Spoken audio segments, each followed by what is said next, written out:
Hello po mga kapraps, pupuntahan natin ngayon ng isang property na for sale. Matatagpuan natin dito sa bayan ng Real Quezon. Bali yan na lang ang property mga kapraps. So pupunta tayo doon sa pinakadaanan mamaya. Tapos lalabas din tayo doon sa kabila dito. Puntahan natin yung property, ayan ang mismo ang property. Tapos ito mga kapraps ay malapit lang sa papuntang Marilake. Yung sikat na Marilake Highway. So ito pag nabuto, ito na yung dadaanan papuntang Marilake. Yan. So yan ay naka-project na nabubutasin. Nasa 10 minutes travel time na lang ang distansya nito papuntang Marilake Highway. So ito yung property. Pwede na pong ipasok doon ng sasakyan. Tara, puntahan natin. So katabi ito ng ilog mga kapraps. Ito hindi pa to sakop ng property. Bali ito yung muna yung dadaanan natin, tapos ipakita ko sa inyo ang dadaanan papasok doon sa property. So ito yung ilog na karugtong nung katabi ng property mga kapraps. So yun po ang property, kaso lang doon tayo dadaan muna sa kabila. Tara, samahan nyo po ako habang kayo nagpapahinga at nagre-relax dyan sa inyong bahay. Ang ganda ng tubig, ang linaw, ang lamig mga kapraps. Lamig ng tubig.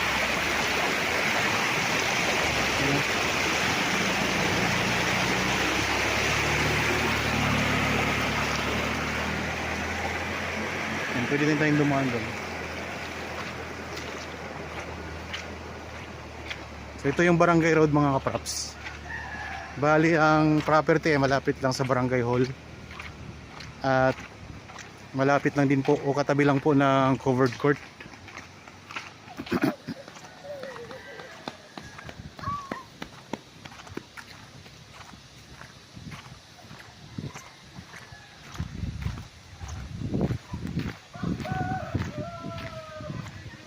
Meron na ditong linya ng kuryente at tubig.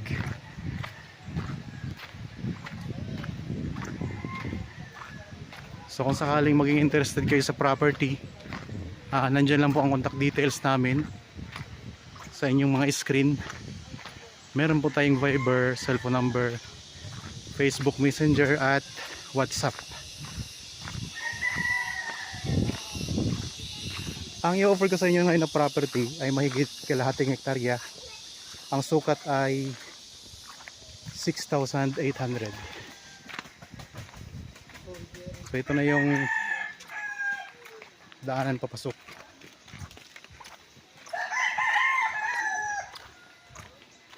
Ito yung magiging daanan ninyo papasok doon sa property. Tapos doon mo na ito.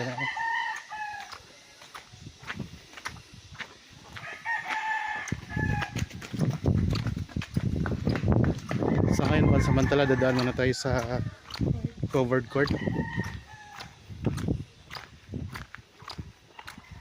Pero pwedeng dumaan dyan. Diyan talaga yung Pwede po dumaan daw dito mga kaprops. Kasi ayan lang ang property oh. Yan na.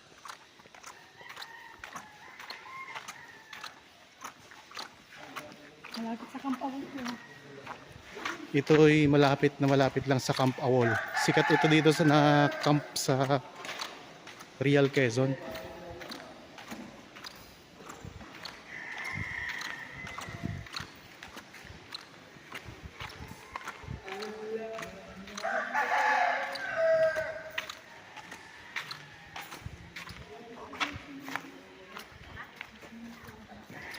Okay, ito na po ang property mga kapraps. Start dito. Ito na yung boundary ng property. Tapos papunta doon. So, pasok na tayo. Mamaya doon tayo lalabas doon sa ilog na pinakita ko sa inyo kanina.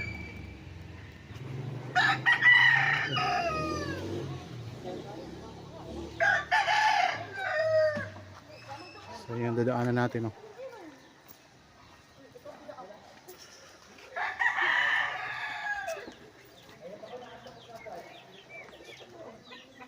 So dito mga kaprops, kasama na po itong bahay na to. Ito ay for renovation na rin yan.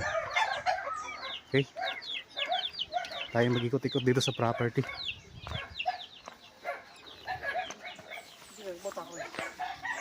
Tingnan natin ang mga tanim sa loob.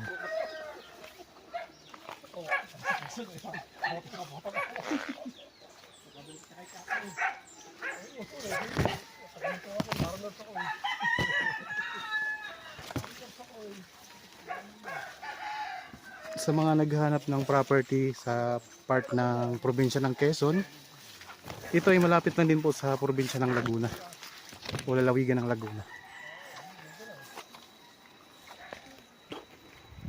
Yan, meron ditong mga tanim na puno ng mangga. Ito. Meron ding mga puno ng niyog.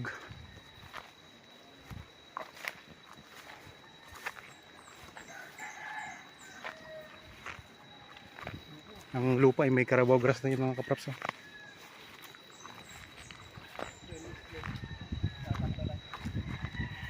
Natuloy buko.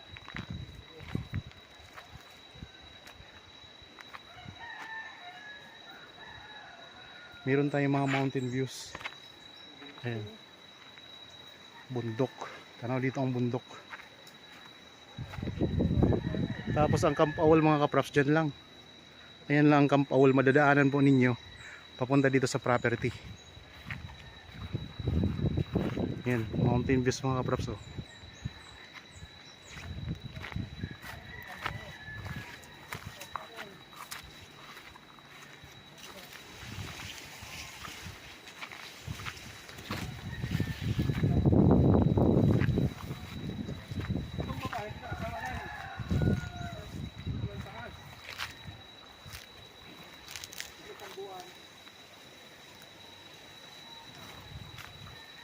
Dito na tayo ngayon sa itaas na part ng property mga kapraps.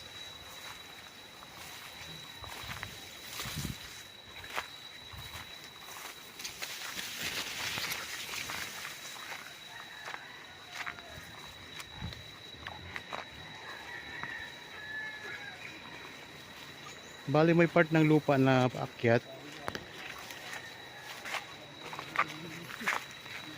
Yan, dito tayo sa pinakatuktok ng property ngayon. So medyo pa-slope po siya, pababa doon mga kapraps. Ayan, mga puno ng niyog, pababa po yan. Meron dito maliit na kubo na kaso lang siraan na to. Ayan, tambayan nila. Okay.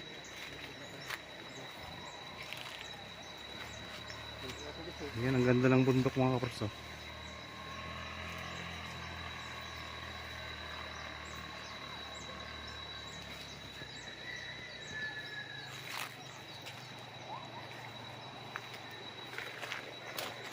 Pa-slope ang itsura ng lupa. So tingnan natin, papunta tayo doon sa may ilog.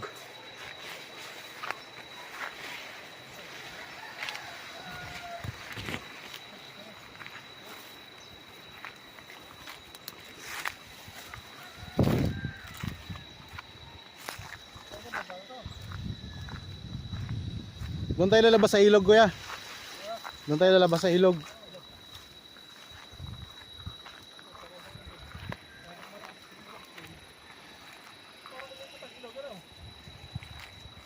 Paikot ang ilog mga kabraps. Nandiyan ang ilog oh. Tapos paikot siya papunta doon.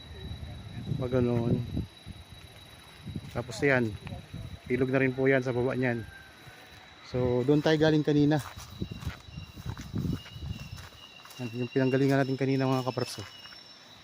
Ayan, doon tayo galing kanina yan. Yung simulan nitong video. Yung pinanggalingan natin.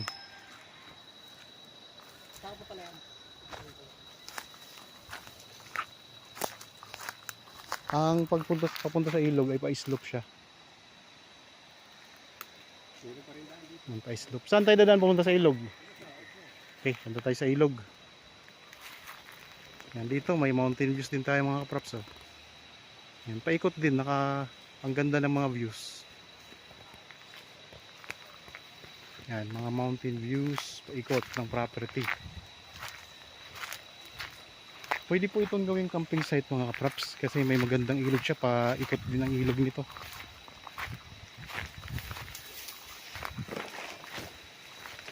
So kung kayo po yung nakapunta na sa Camp Awol, ganun po, pwede nyo gawing ganung campsite. itong property na to. Ang presyo nito pala mga kaprops na makikita nyo sa description box at sa title nitong video. Ayun o, ang ganda mga kaprops oh. So maunti lang ang hindi dito sa taas sa bahagi ng property, hindi siya ganun kalapad ang patag.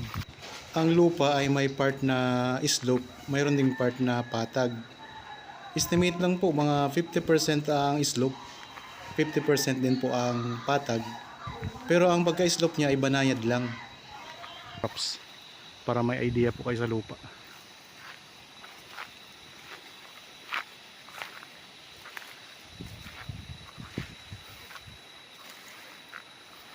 Kasama po ito dito? So yan, dito banayad ang slope niya. Yan, banayad ang slope niya.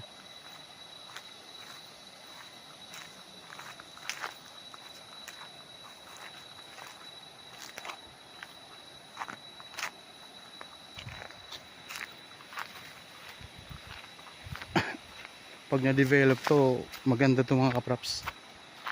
Kung sakaling i-develop nyo to, kapag kayo nakabili nito.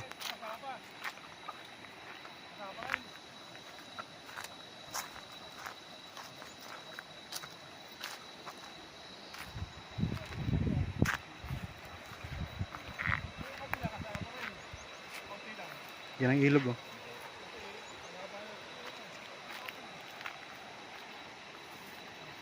May mga tanim din na puno ng langka.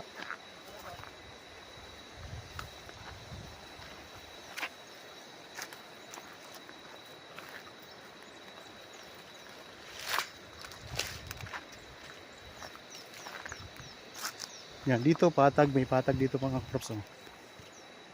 Yan. So patag po yan. Pwede kayo magtayo dyan ng inyong rest house mga kaprops. Dinig na dinig natin ang lagaslas ng tubig ng ilog.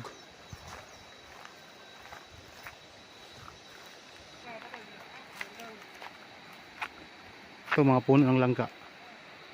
Yan.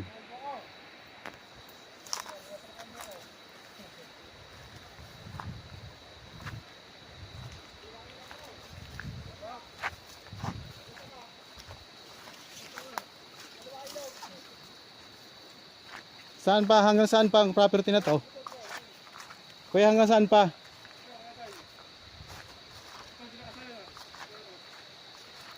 So ito lang dito. Yan, dito na po tayo ngayon sa tabi ng ilog. Ayan mga kaprops, patag po dito. Tabi na po ito ng ilog. At ang ganda ng ilog nito mga kaprops. Hindi na ba yung kasama? So hanggang dito lang tayo mga kaprops oh. Ito yung pinakadulong boundary niya. Tapos dito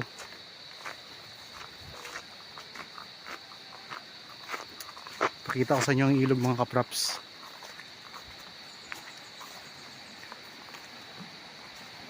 Yan ito. Ang ganda, ang linis oh.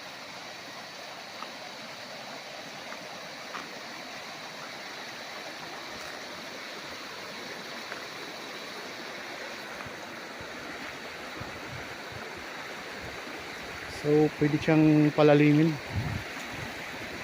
para pwedeng mag swimming dito. Ang linis ng ilog mga kaprops, ang lamig pati ng tubig.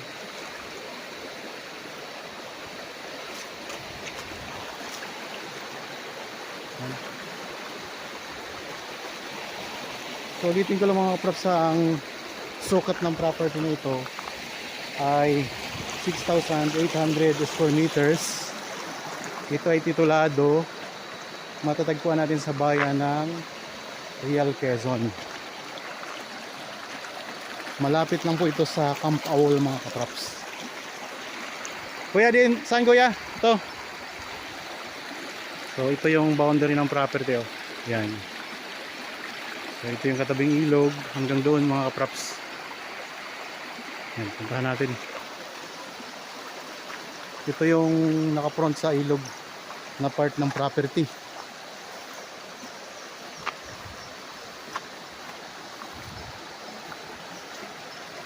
Bali, inikot na natin ng property. Ang pinaka pupuntahan natin, yung pinanggalingan din natin kanina.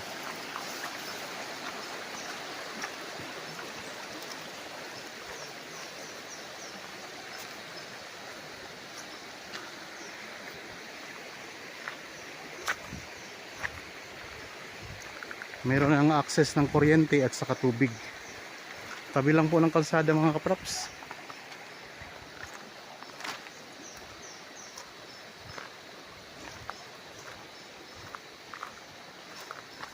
Hanggang saan kuya?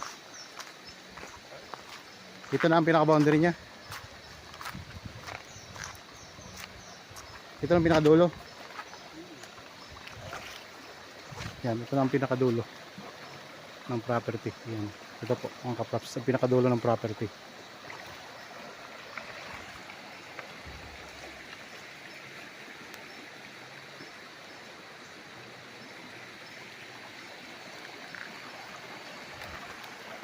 So kung interested po, pwede kayo magpo-schedule sa amin ng actual viewing para makita nyo ng acres ng itong property. At kung sakaling magustuhan ninyo, pwede nyo na po agad itong bilhin.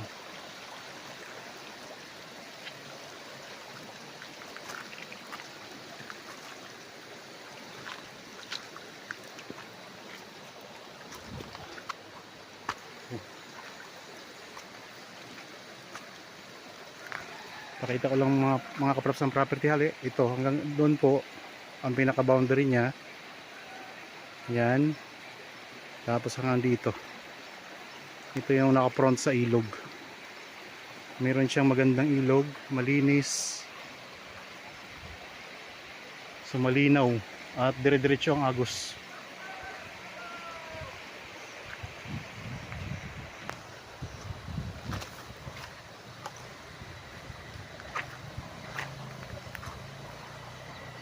Meron pa nga ditong ginagawang mga kaprops.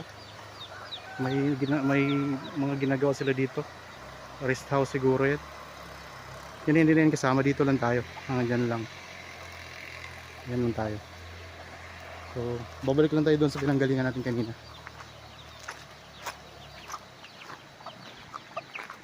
Nabanggit ko po kanina na 10 minutes travel time lang po ito papunta sa Marilaki Highway, yung sikat po na Marilaki Highway. Ito yung daanan na to, lusot na po yan doon. So patuloy pong ginagawa yan para mabutas papunta sa Marilaki. So napakalapit na lang.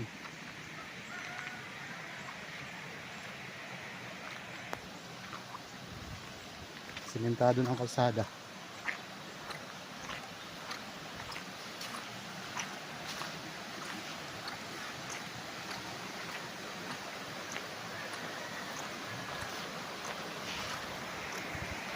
Okay, dito tayo galing kanina. Yan. Ito yung pinanggalingan natin kanina mga kaprops. Umikot lang tayo.